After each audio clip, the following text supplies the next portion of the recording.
All right, so without further ado, let's welcome first of all to give us a 5-minute presentation, Dr. Comfort Ero, President of the Crisis Group.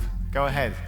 Thank you. And I don't know if can you hear me? Yeah. Yeah, we can hear you fine. Yeah. I mean, I said much of what I wanted to say in the opening speech, but thank you for asking me to kick off with my own 5 minutes. The questions that you posed, but also just listening to what your summary of what Ray said this morning, I think should be a wake-up call for every single one of us. I mean, it's one thing to face a double whammy, but to face a tsunami of challenges at this current time, I think requires us to rethink how we do business, or rethink how we engage with a number of key issues that are affecting the international world as it is as well. As I said already, this is a new multipolar order that has taken shape, and that we are living in two worlds, and I don't think we can predict what the outcome is going to be today. What is also worrying, I think, is that the usurping of certain values that even the youth aspired to, especially, let's limit it to the Arab Spring, because there were clear things that those involved in the Arab Spring were seeking. And we've seen a rolling back of much we thought was going to be gained from the Arab Spring. We've seen a rolling back of a number of those things. So I'm not even talking about the liberal-based international order. I'm talking specifically about what the young people, or those who are at the center of the so-called revolutions, whether in Tunisia, whether it was in Egypt, whether it's even in Sudan, and across a number of other countries, what they were aspiring to, even those things have been crushed and have been repressed, and we've seen a regression. And those values, for me, are not Western values. They're not liberal values. They are values of humanity around information, about freedom, around space, the right to participate, the right to take part in my own country's governance, the right to eat, the right to liberty, the right to contest freely in the public sphere. So I think that's one of the things that we have lost as well. I think the most worrying thing, what keeps me up awake at night, Samir, since you're raising it, is disinformation as well. And in the age of social media, and in the age of a very positive platform that can be used in a very effective way, it has become a double-edged sword, because we've seen it as an important vehicle for information, we've seen it as an important vehicle for networking, we've seen it as an important vehicle for going beyond boundaries, but we've also seen the flip side of how it's also being used as a platform for a lot of disinformation. And I'm talking in the era where, when I started as a young person, I started in the period of Rwanda, and we saw how one form of medium was used in a very negative way that led to genocide, and that's the radio as well. So here we are, the modern day form of communication being social media, been another challenge as well. So I think we need to discuss that. And then the last thing that I want to say, because you asked it about the Middle East, the question coming from where I've spent most of my time has been on the Africa continent before becoming Crisis Group CEO. One of the things I focused on there was about regional architectures, and regional architectures in terms of promoting peace and security. International peace and security, as you know, has been decentralized from the United Nations Security Council to bodies like the African Union. Does the Middle East, can it create its own regional peace and security architecture where you can build coalitions, where you can build consensus to begin to define what the regional order can look like for the Middle East region? I think that's going to be a challenge, but an important challenge. And I wonder whether the youth of Al-Sharq can begin to define what the regional peace and security order could look like for the Middle East, to define for yourself what multilateralism means in the region and what it then means for the region beyond as well. Thank you very much. Oh, okay. You preempted me. Oh, You yes. still have another minute if you want to use No, it. All right. I'll stop there. There's nothing worse than talking over time. Thank you. All right, then maybe we should pass the baton now للأستاذ الدكتور ياسين سعدي فلتتفضل مشكورا بإلقاء ملاحظاتك لمدة 5 دقائق. تحيتي إلى المنظمين لهذا المؤتمر، تحيتي إلى الشباب، هذا الشباب الذي تقول كل المؤشرات لعله سيكون جيل التغيير. كل الشعوب بدون استثناء وكل الثقافات تردد مقولة التاريخ يعيد نفسه، وكأن التاريخ سلسلة من الأحداث أو حلقات من الأحداث متصلة ببعضها البعض، وهذا يعطي رمزية السلسلة، والسلسلة رمزيتها هي التقييد والجمود والتكبيل. من وجهة نظري أقول أن التاريخ هو منظار ذو عدستين، عدسة ننظر بها إلى الماضي وعدسة ننظر بها إلى المستقبل. لهذا علينا، واليوم نحن نعيش في وضع مسبار أو تلسكوب جيمس ويب وننظر إلى الأفق البعيد، فليس محرما علينا أن ننظر إلى المستقبل الذي مهما كان بعده فهو آت. لذلك اليوم العالم يمر بمرحلة خطيرة جدا، بما أن التاريخ هذا تيار تدفعه عوامل، منها العوامل الهيكلية structural، ومنها العوامل الظرفية conjoncturelle. نحن اليوم خرجنا أو ما زلنا لم نخرج من أزمة الكوفيد الكورونا، دخلنا مباشرة إلى الغزو الروسي في منطقة في أوكرانيا، ورأينا الأزمة التي كادت أن تدخلنا في حرب مدمرة في بحر الصين، يعني في أزمة تايوان والصين. نرى أن منطقة الشرق الأوسط التي إلى حد الساعة لم تحل إشكالية أو مشكل الشرعية، مشكل إعادة السيادة، لأن تلك المنطقة تحت أقدام شعوبها أنهار من الخيرات لا تتحكم فيها كما يشاء، ولم تكن لها الإمكانيات إلى حد الساعة لإسماع صوتها في منتدى الأمم. اليوم هذا الجيل الذي ينظر إلى التقلبات والتغيرات، وهذه المحطة التي وصلنا إليها اليوم لا نعرف يعني عنوانها الحقيقي، ولكننا قد نكون من الذين يقرؤون بعض الملامح ويعرفون أعراضها. لهذا على شباب منطقة الشرق الأوسط أو الشرق الكبير الذي يمتد من جاكرتا إلى طنجة أن يفكر خارج العلب التي تعودنا على التفكير فيها.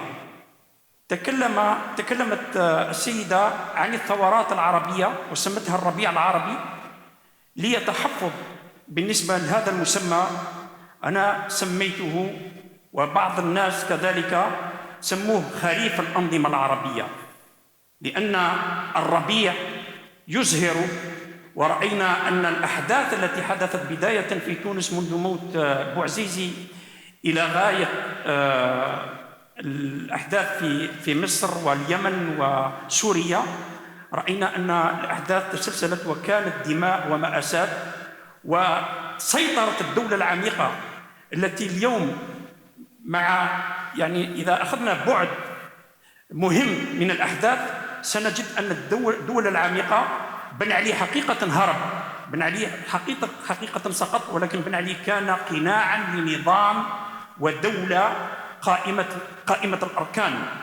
فقط أعطي مثال، لما هرب بن علي السلطة القائمة أو سلطة أمر الواقع أتت بفؤاد المبزع وهو ابن النظام، وأتت بمحمد الغنوشي، وكأن شيئا لم يحدث. 9 أشهر أو تقريب سنة رجع الباجي قايد سبسي، أصبح وزير رئيس الحكومة وهو الذي نظم الانتخابات، وكان الأمر وكأنه تفخيخ مآلات وآمال هذه الشعوب، فوجدنا الحكومات المنبثقة عن أول انتخابات حرة ونزيهة في الدول العربية تجدها تسير أزمات. فالدولة العميقة كانت تخاطب البطون، والنخبة التي وصلت أو الأحزاب التي وصلت عن طريق الانتخابات كانت تخاطب العقول. وإن كان حوار بين البطن والعقل، فلنكن يعني متيقنين أن نداء البطن هو من سيكون الملبي. لذلك رأينا لما ما حدث في 25 جوان في تونس من السنة الفارطة، رأينا أناس خرجت تزمر وتصفق وتزغرط لحدث، يعني أناس سيحرمون من حريتهم، يحرمون من دستور متفق عليه الجميع، والذهاب إلى الحكم الفردي الحكم الأحادي. هذا دليل على أننا لم نكن حقيقة في ربيع عربي، وإنما كنا في خريف تساقط الأنظمة العربية الذي سيطول أمده، ولكن المستقبل الآتي يوحي لنا بأن التغيير آت لا محالة. Okay, thank you very much. Shukran jazeelan. Next, Dr. Yassine. We'll remember those words. Better days are coming. All right, let's invite now Dr. Joseph Bahout. Please go ahead with your introductory remarks, sir. Yeah. Thank you, sir. And can you hear me?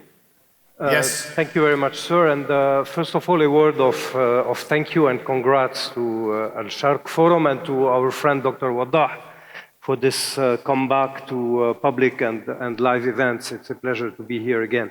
I'll be very straightforward and answer the question of this panel, which is in fact a kind of quick reading of the global scene and where the Middle East fits into that and what could we expect. And since I have 5 minutes, I have 5 very quick bullet points to answer this question. Point one, it's, I think, needless to repeat. I think everybody agrees that we are living a period, it's been a while, of global shifts in terms of the equilibrium of powers and also the shift within the powers. I mean, the shift of orientation, of focus, of priorities, for example, on the US level, et cetera, with, of course, big questions that are unanswered and I think still uneasy to answer. Is the US withdrawing from the region? Who will gonna replace it? Et cetera, et cetera. In that sense, and here maybe this is a point of discussion, not disagreement with you, Mrs. Hero, I don't think we're still or yet in a multipolar world. We're in something that is very difficult to depict, which some could call an apolar world. It's a world without poles today. Multipolar is more organized if you take the Concert of Nations in the 19th century. We're not at that point yet. So now with the war in Ukraine, the Russian invasion of Ukraine, we also are on the verge of a new Cold War. We have, let's say, the shades of a new Cold War. So we are in a very fluctuant global scene, point one. Point two, this is why on the MENA level, on the Middle East level, it's obvious that we have a certain relative vacuum of power. However, and this is something I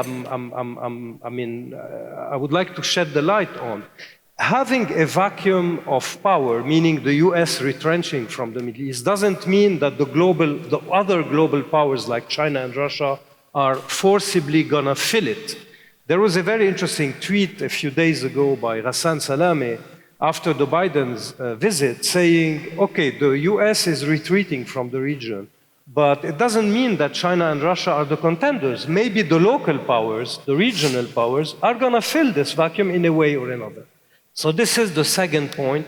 It means that we don't have a zero-sum game on the global level.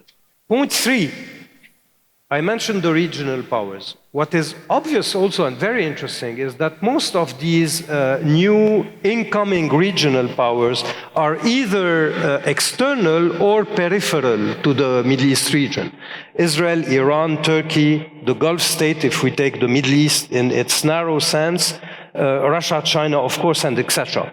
So, in fact, what also we can see is that what is decided for the Middle East is largely decided by its periphery and not its center. One example, for example, to take only one, is that you have a devaluation of the Arab-Israeli conflict, for example, relative to the Iran issue, to North Sahara issue, to Mediterranean issues. So you have a kind of decentralization of crises. Point 4, and it follows from that, and here I concur with you, most of these new incoming powers, the new contenders to be players on the Middle Eastern scene are, we can call them or we can describe them as disruptive. You call them revisionist, I would say disruptive, meaning that they don't accept more or less the entirety of the grammar of the international order. They contest the leadership of the West.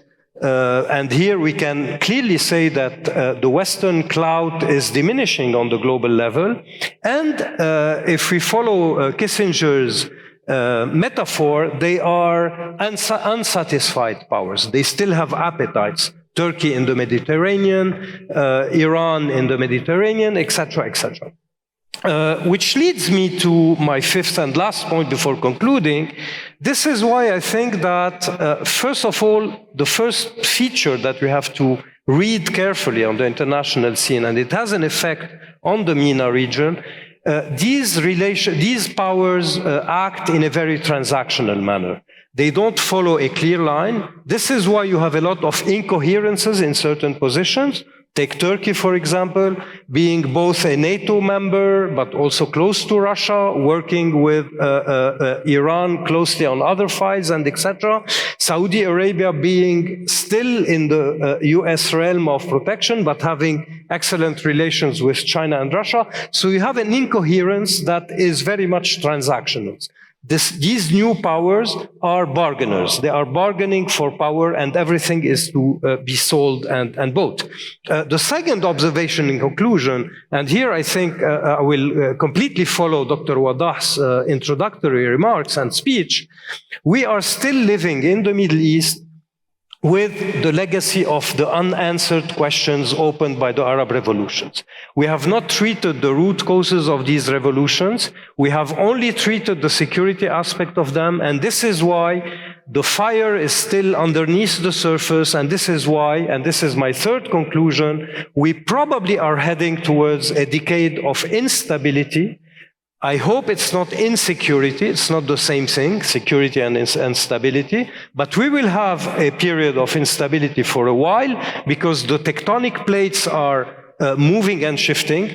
And my final point is maybe a kind of reading of the poll that you presented, which could appear as contradictory, but in fact it's not very contradictory, because yes, you have a period of instability, but this period of instability at the same time opens a lot of breaches where potentials and youth potentials can be unleashed, because the history is definitely not written once and for all. I'll stop at there, and I'm happy to discuss these points. All right, thank you. There's a lot to pick up on there. All right, and last but not least, or as they say in Arabic, khitamuha misk, Dr. Betül, would you share your opening notes with us? Yes, not doctor yet, but soon. I would like to start my words with saying thank you to all Al-Sharq team for organizing this excellent event, building all of us together.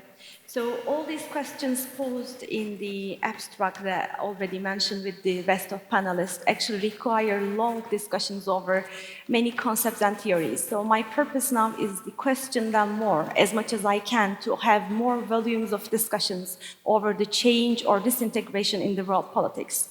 So I will start with the defining what's happening, what we mean by change. So we have horizontal and vertical changes. We have events multi-layered, including Arab uprisings, COVID, GCC crisis 2017, other diplomatic issues, including sustainability of sources, food security, and war in Ukraine, of course.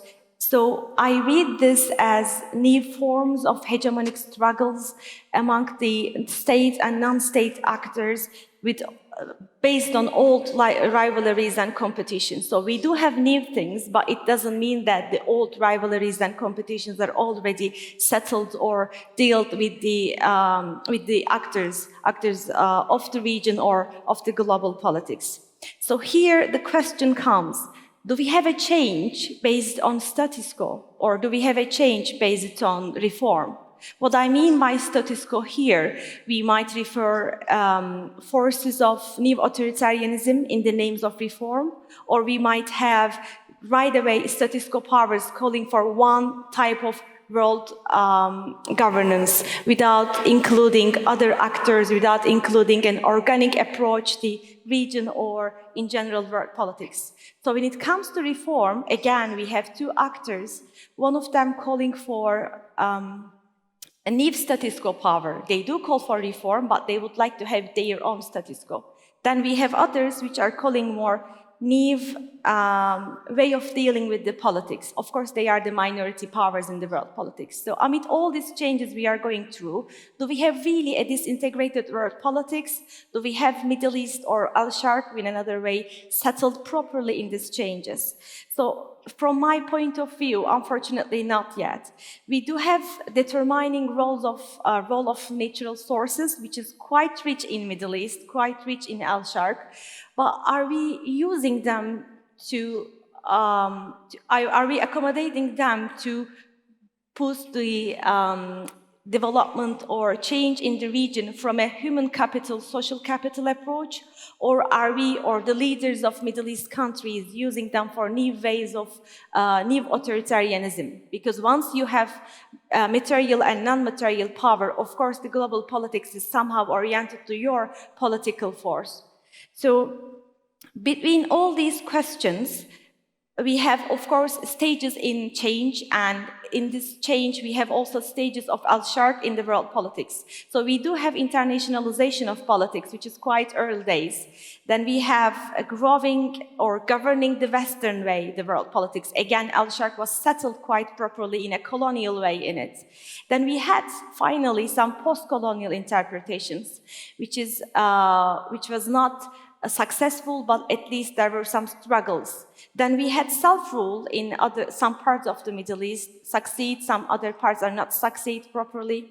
Then we had Arab Spring, which changed entire understanding of regional politics. Although, as my colleagues and the rest of panelists mentioned, unsettled, unanswered questions left after the Arab Spring. The hegemonic struggle embedded in the global politics and articulated in the regional politics is yet here. So, amid all these changes, what is the scenario then? What is the change for Al-Sharq, or what is the change for global politics with all these changes? So we have basically three main scenarios in my conclusion. So the first one is a neo-authoritarianism based on the supply of energy sources to the world politics, and not a neo-authoritarianism in Middle East only, but in the rest of the world as well. So the exchange of material and non-material power with more power projection of authoritarian leaders, which is not a good scenario for people, of course. The second scenario comes with the best way if the world will be able to accommodate ideas, norms, institutions, local and organic ones. I don't mean the ones same for everyone or all-inclusive without including the real actors of global politics or local politics. So in this best scenario, institutions and ideas that based the genuine reading of politics could be working not only for regimes or political governance in the region or in the world, but also for the people. So the last scenario is a struggle between two parties, the one calling for more social capital, human capital, and the one calling for a new authoritarianism way of dealing with the politics, only pursuing its own power, its own legitimacy. We don't have the answer what's going to happen between two power blocks, but we do know that not only people, but the opposition forces in the politics are also working for it. So this is my brief introduction then. All right, wonderful. Thank you, Betül, very much. All right, I'm going to kick off now to get us in the mood for asking questions. We're going to get a little bit of a round table going on up here on stage, but meanwhile, please do send in your questions through the app, or start thinking of them, jot them down, so that when we open the floor for questions, those who want to pose a live question are able to do it. Just want to check with our technical guys. We're good with the microphones and the ushers? All right, good. A few points were kind of raised during our discussion, ladies and gentlemen. It seems we're all in agreement, right, that we're heading for change. The status quo is unsustainable. Now, you've spoke about different scenarios, whether it's instability, struggle between two parties. Ultimately, what does it boil down to for this region? Does it mean this region is fighting multiple battles, internal ones to find its own legitimacy, the legitimacy of its governments and institutions of authority, and external battles to project its own power regionally, and struggles to connect with wider global powers? Is that what we're looking at? That we're really looking at change, multifaceted change on multiple levels. What do you think, Dr. Comfort? I mean, these are the real experts, so I'm going to defer to all of you. But I mean, what is interesting is that, I mean, and you raised it in your own just now in your own presentation, with the consequence of the US withdrawal or retrenchment or rethinking its own position. And pivot to Asia. Yeah, pivot. Well, yes, pivot to Asia, even though there's been distracted on the way to get into Asia. By Ukraine? Yeah, by Russia, I would say, as opposed to Ukraine. That supervisory nature of the US that was traditionally seen there has then led to other players, not from outside the region necessarily, but from within the region, trying to now define for themselves what would then be the rules of the game, and trying to shape those rules of the game themselves as well. So my question is, who is going to win this? But there are two things that are troubling me. First, let me say that the term revisionist orders, powers. Yeah, that's not mine. I should qualify to say it's one of our board members, Shivshanko Menon, former foreign minister for India, who came up with that term. What you're going to see is a competition by different powers. The question is who's going to win that competition and where's it going to land? Or is it just going to continue to be sort of chaotic and messy? And in that is instability. What worries me is that what has developed in the last 10 years, and Joost Hilterman, who you know very well, one of the things that he's observed as a result of this uneven mess that we've seen is that we've seen a rise of surveillance states, states that have become more repressive in defiance to what their population is seeking. At the same time, yet again, an inability to find an answer to the Palestinian question. That is still left in abeyance. So I think those are the two things that I have no idea where it's going to land. I'd be interested in following through with your own argument about who is going to get to define what it looks like. Well, go ahead then, Dr. Joseph. Who is going to win? Answer the question for us so we can all go home happy. And definitely not the party I'm part of in this region. Your question, in fact, reminded me of something that we have repeated almost ad nauseum since the start of the Arab revolutions 10 years ago. But I think it's still true. This famous, very famous and very beautiful sentence by Gramsci, by Antonio Gramsci, you know, about the old world dying, the new one not being born, and in the middle, in this interregnum, monsters. In fact, we are living in the period of monsters now. So we are in this limbo. 2 points on the struggle. I fully agree with you. There are two levels of struggles. One with the outside the region. The region as a whole is struggling to define itself and to exist in the global, let's say, landscape of powers. However, this is a struggle that is almost dépassé, it's déjà vu. This is a struggle of the 60s, a nationalistic struggle. There is another struggle which is much more, I think, important for the future of the region, which is a struggle within the societies and within the region itself, between the old order, the counter-revolutionary trend, the status quo power, and the quest for change the quest for progress, the quest for dignity, the quest for a better economic distribution, getting out of the rentier state system, etc., etc. Will that determine And I the think first that struggle in you this make? sense, Sami, if you allow me, in this sense, we are moving from a nationalistic struggle in the region, in the MENA region, to a citizen struggle. Today, people want to exist as citizens. They want to have their rights. No one in Tahrir or in Tunisia or in Yemen or etc. was fighting because they wanted the Arab nation to be strong again and etc. They wanted electricity, water, basic human rights, rule of law, transparent governments, etc., etc., jobs, a future. So this is why, and here I follow up, I think that today we are in this limbo that Gramsci describes very well, which is awful and frightening, but at the same moment, this is the time where the youth essentially has to prepare for the next period, for the after limbo, for the getting out of the limbo. And in that sense, for me, at least as Lebanese, coming from Lebanon, I see two dangers. There are two lethal dangers in the region. One is the drain, the quest by the youth to leave the region. In Lebanon, this is now a hemorrhage, and we are probably going to die of it socially. And the second one is apathy. If you don't leave, you stay, but you are completely outside the political circle, outside the political space, outside the public realm, the public struggle. You are retrenching on your social media, on your private affairs, and etc.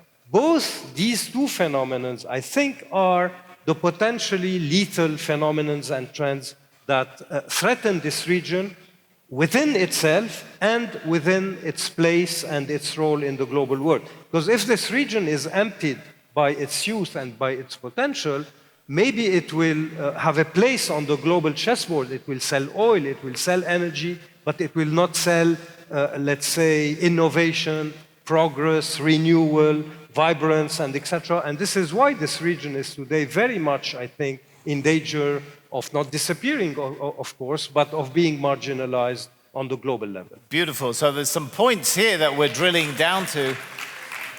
For the youth to play a role is basically what you're saying. Stay and struggle. That's the role that the youth can play. Betül, are we basically saying then that the other questions about where the region sits internationally, where it sits in terms of global interests and politics, first it needs to be decided, the sort of battles for citizenship need to be decided first, or how that's decided will determine the other questions. Is that where we're going? Yeah, I can't agree more on what Dr. Jessef and Dr. Comfort add on. But so when we take all this discussion to the Gulf, which is my expertise, we have the similar waves of demands in different shapes and forms, of course, and trying to survive in the rentier state system. So when we try to answer the question of Al-Sharq, East in the region, how the change will be able to reach, and how all these things are happening despite political repression, and how people are seeking their rights. So when we mention about here East, that's why we need to consider the sub-regions. So although we know that there are some common points and of course traditions, language and religion somehow between the Arab nations, we need to recognize first the differences. Logic of differences always run much powerful forces than logic of equivalences in the Middle East. So that's why sub-regional focus is critical. So in this respect, when we focus on GCC, which is including quite isolated oil monarchies than the rest of region because of political system, economic system, social life, etc. But they do share similarities. So then how we are going to combine the struggle for citizenship in other parts of the Middle East with the ones in GCC, in the welfare states. So how we are going to manage all the demands for change, although it is not common, but the change itself is common. Change might come in different shapes in GCC, in Levant, in North Africa, but the idea of change is common. So the question is not easy, because once we try to analyze all these factors, are we focusing on political elites or people? The ones in the street, in the Arab uprisings were people, and they try to do something collectively, right? But now with the digital age, with all changes in technology, we do have people on their mobile phones and social media trying to convey their message to the world. But we do have, of course, also leaders who are able to somehow rule over the social media or the narrative. So discourse, is it coming from the people or coming from the political elites? Are we focusing on the change for the regimes or for the people? So that's why I really try to look at from the perspective of social capital, which includes human and political regimes, which includes a long-term and sustainable change, not only for Sharq, of course, for the world. So this is why I think we need to pose more questions rather than seeking short-cut answers. Well, definitely we've got plenty of questions. Yeah, we had a little chat before we came on stage, which I understood. فهمت أنك ترى حتمية الانهيار, that there's going to be a collapse in this region. Is reform possible? هل الإصلاح ممكن؟ أم وصلنا إلى مرحلة أنه لابد أن يكون هناك انهيار قبل أن يكون هناك انبعاث جديد? There must be collapse, the idea that there must be collapse before there can be a rebirth. ما رأيك لو توضح لنا هذه الفكرة أكثر؟ نعم، شوف، احنا نرجع دائما إلى التاريخ. الأسباب أو العوامل الهيكلية موجودة في منطقة الشرق: استبداد، إشكالية الشرعية، إشكالية حقوق الإنسان يعني وتقسيم الثروات بطريقة عادلة. نحن في منطقة، هذه منطقة الشرق هي شرقان: شرق الشعوب الذي يتطلع كافة الشعوب إلى الحرية، يتطلع إلى العيش الكريم، ويوجد شرق الأنظمة الذي تتحالف معها القوى التي تعطي دائما دروس في حقوق الإنسان، دروس في الحوكمة، دروس في الحكم الراشد. ولكن الممارسات رأيناها بأم أعيننا، أن مثلا رئيس الاتحاد الأوروبي أشطن تذهب وتزور مرسي في سجنه. مرسي الرئيس المنتخب شرعيا تزوره شخصية تحكم مؤسسة دولية عقليتها فلسفتها هي حقوق الإنسان والديمقراطية. هذا البارادوكس، هذه المفارقة، شيء عجيب. لذلك يجب أن نراهن على الشعوب التي يجب من الآن نخبتها، وهذا الشباب الذي يمتلك الأدوات التي لم تكن متاحة من قبل. اليوم في عصر الرقم معلوماتية، هذا الشباب من مكانه هذا يستطيع أن يبعث هاشتاج، يستطيع أن يبعث هذه المداخلة مباشرة في أطراف العالم، لم تكن متاحة إلى مناضلين سابقين كانوا يعني كرسوا حياتهم للتغيير من أجل فكرة التغيير التي يجب أن نقف أمام الحوصلة أنها فشلت لأسباب قد تشرح مطولا في جلسات أخرى أو في ورشات أخرى. Okay, shukran, Dr. Yassine. All right, let's open the floor for questions. I'm going to start by asking guys, our technical guys, can we put up the questions which I believe should have come in by now through the app? Did we get any questions? Oh, there we go. Got a few questions in. Okay, let's start with the first one. This was asked by Ahmed. كيف يكون للشباب دور في الاستفادة من هذا التحول العالمي? What role can the youth play in this international transition? I think you highlighted that already, Dr. Joseph. One role is stay and struggle, but maybe others can weigh in on this. Betül, do you have something to say about that? The role that the youth can play in the international transition that's going on. What would you say to the young women and men here about the role that they can play in that, and not to go home feeling overwhelmed? I think here, even when we talk about youth, it is not homogeneous, right? So we have the ones in Middle East struggling economic and political challenges. The one are females struggling in their social and family responsibilities, and also their their like intention to pursue more education or trying to do more changes for their nation. So that's why even when we talk about youth, what they could do, they need to see what they could do in their own conditions. So for a youth in Palestine, in Ramallah, in Quds, or the one in Mecca, things are not same. So what they are gonna make is trying to do their best, which is their capital. So they need to. Do they need to focus, Betül, on only local issues? Like Lebanese should be focusing on the problem of, No. I don't know, food and money out the bank, and or is there a potential for the youth of this region to be thinking, you know, on a wider scale? I think the best way is without ignoring their local conditions and local concerns, connecting it as much as they can with the regional and global situation. So focusing on their capital, social capital and human capital, focusing on their region and connecting it with the global. I think this is the best way for them amid all these changes and struggles. So I believe in more connection and network among the youth, which is an excellent opportunity for Maybe would Dr. Yassine like to pick up on, هل تريد أن تجيب على بعض هذه النقاط؟ ممكن نبدأ بالسؤال الأخير. Maybe we'll start with the last one about the idea of a new political consensus, فكرة أن هناك نوع من الإجماع السياسي الجديد وكيف سيؤثر ذلك؟ الإجماع السياسي الجديد هو تشكل تجمع جديد، ألا وهو يعني بسياسة التطبيع، ذهاب والجري وراء تطبيع النورماليزاسيون مع دولة إسرائيل.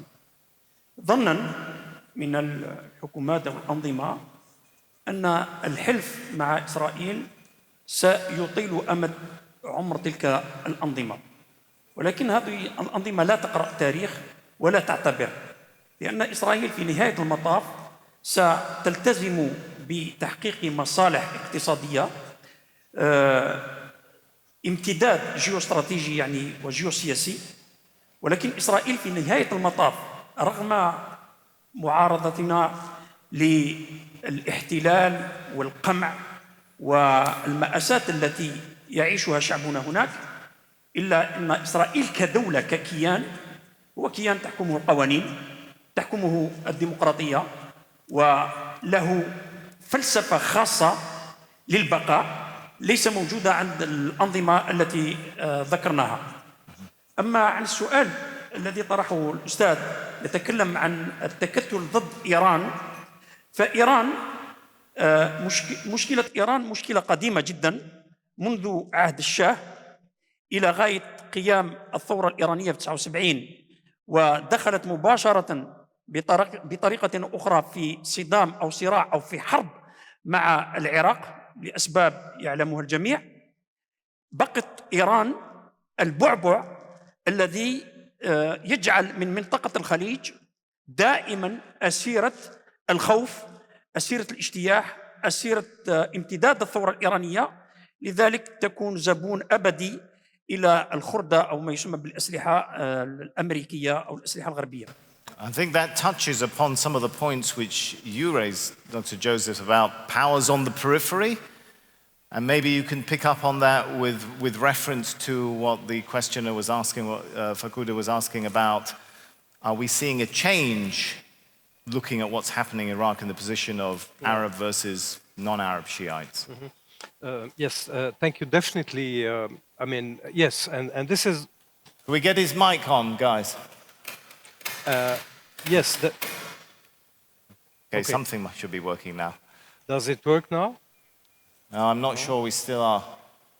Let's give the mic one more shot, and if not, I'm going to move my headset to him. We're good now?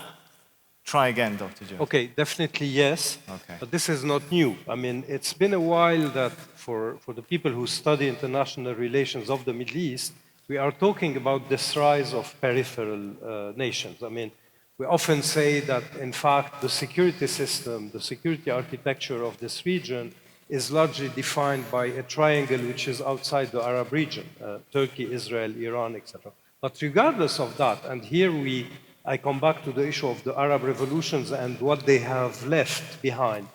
Adding to this, and probably this is helping also external powers from the region to penetrate the region and control it, the Arab Revolution has also created a deep erosion, if not a total crumbling, of the state system. We have a series of failed, if not completely collapsed states in the region.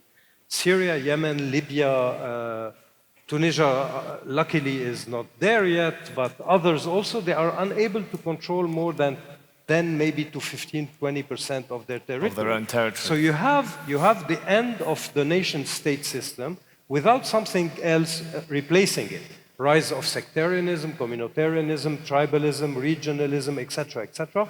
Even in Lebanon, where you still have the illusion of a central state, you have now phenomena of self-security, of decentralized security, etc., etc. And this is, I think, one of the main challenges for the 10 years to come. How to rebuild a state without the ideological, let's say, coating of what a state is supposed to be, a nation, etc. A state, a properly Weberian, functional state, able to provide services, and one of these services is security, guaranteeing a dignity of life, and etc., etc. If you allow me, I would like to answer it with a former question on change and why is it not happening, and is collapse something to wish for. We talked about Gramsci. Most of the questions are around that, in fact, but now we also have to talk about Lenin, maybe, the reform versus revolution.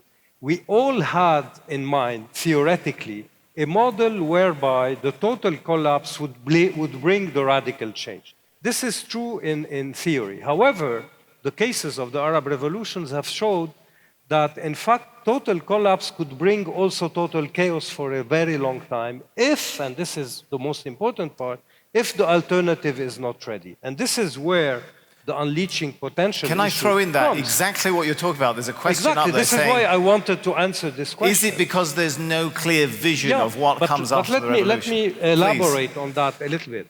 Why this alternative is not ready or is not able to take over? One, you have the very powerful axis of authoritarian states. I mean, the counter-revolutionaries who very quickly saw the danger of what was happening in 2011, 2012. Without naming them, some were named in the question.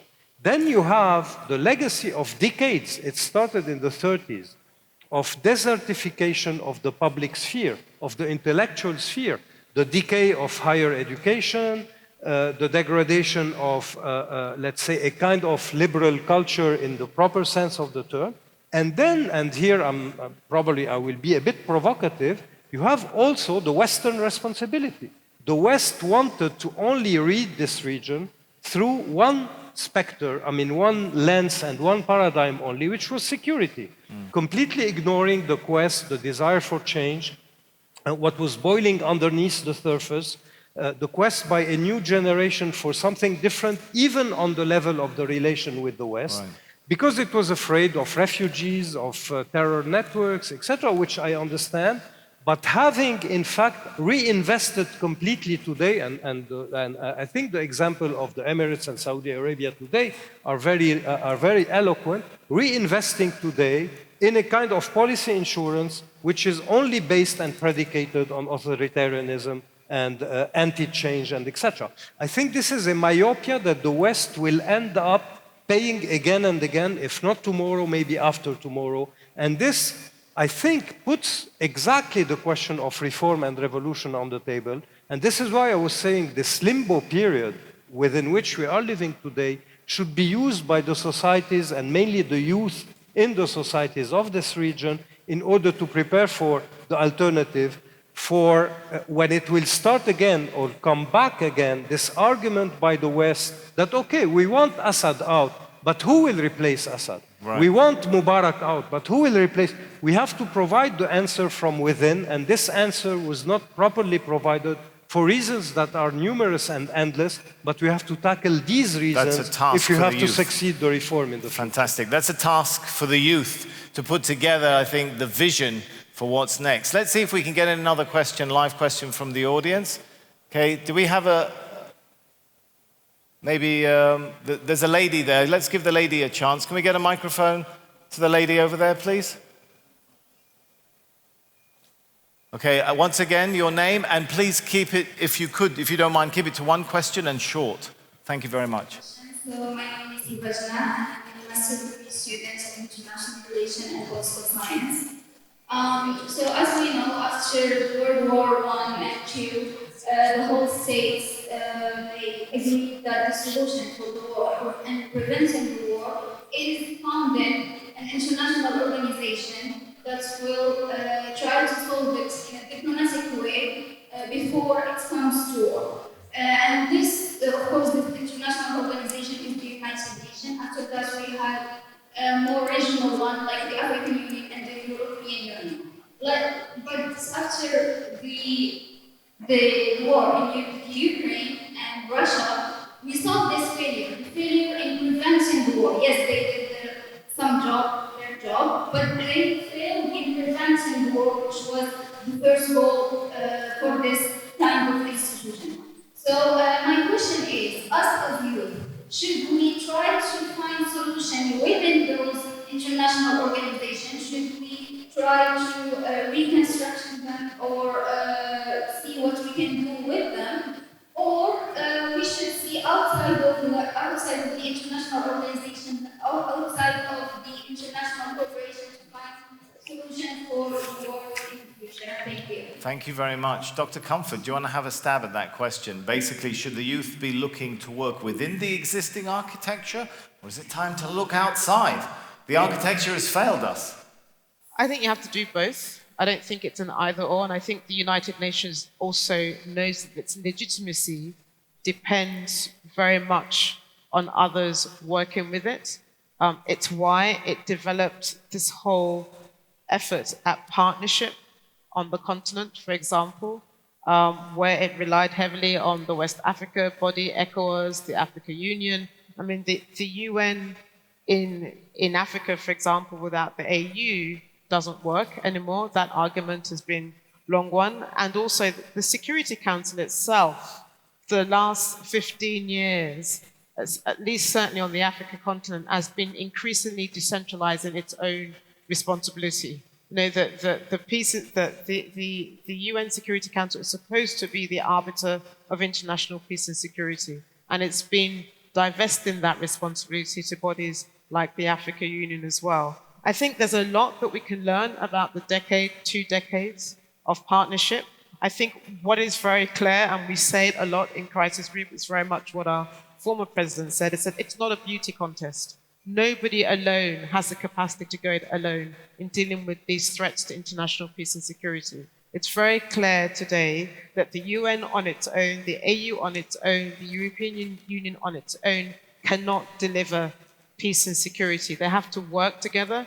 The youth themselves, I think I don't think you should sidestep the United Nations. I think you should work to improve it. I think there are things within the UN that work effectively. It was the SG, after all, who managed to negotiate a humanitarian deal in Odessa to unlock the blockage around the seaport as well. So we shouldn't dismiss the UN. It's still an important architecture, even if we are disappointed with its capacity to deliver on a number of political fronts as well. And as I said, no one institution can go it alone, given the magnitude of the crises that we have to deal with the international community. I would also qualify that, yes, at one level, and I said it myself in my own speech, yes, at one level, diplomacy failed and deterrence failed. But I wonder at the end of the day, what would have changed it for Putin? I mean, he had a clear script, had a clear agenda, and I don't know there was enough diplomacy or enough deterrence to deter him from doing what he eventually did. You know, one only has to look at his own narrative the last 20 or so years to understand that a number of these issues were on the table. وليس قدرا علينا أو على المنطقة أن تعيش تحت حجر قوى أجنبية. الآن نتكلم عن الحضور الروسي وممكن الصيني في المنطقة، لكن يجب أن لا نضخم الأمر أكثر مما يستلزم، لأن الدول الكبرى، الدول الغربية وأمريكا ليست مستعدة أن تترك كما قال الأستاذ ذكر الأستاذ وضاح في مداخلته عند افتتاح الجلسة، قال من العار من العيب أن يتكلم رئيس دولة عن المنطقة ويتكلم عن فراغ. هذه المناطق لها فيها شعوب ومواطنين لهم رغباتهم، لهم أحلامهم، لهم مشاريعهم. مهما طال الزمن هذا الخطان المتوازيان الأنظمة والشعوب سيلتقيان إما بالصدام ويكون تغيير راديكالي، وإما بما يسمى العقد الوطني الاجتماعي السياسي، والذي يعطينا مهلة تحقن هذه الشعوب الأنظمة بجرعة المواطنة، جرعة العدل، جرعة التداول على السلطة. ولذلك على هذا الشباب يجب أن لا يستسلم للسيناريوهات المتخيلة أو الحقيقية. لا نريد أن نستبدل استعمار أو هيمنة بهيمنة أخرى خارج الدول، إما الصين أو روسيا وحتى أمريكا. الآن الشركات الخاصة نجد أن فاغنر في منطقة الساحل له حضور، هذه الشركة لها حضور، شركة أمنية لها حضور في مالي، في أخبار تقول حتى في إفريقيا الوسطى. بعض الأخبار تتحدث عن مفاوضات بين المنظومة التونسية الحالية والصين لشراء المديونية التونسية.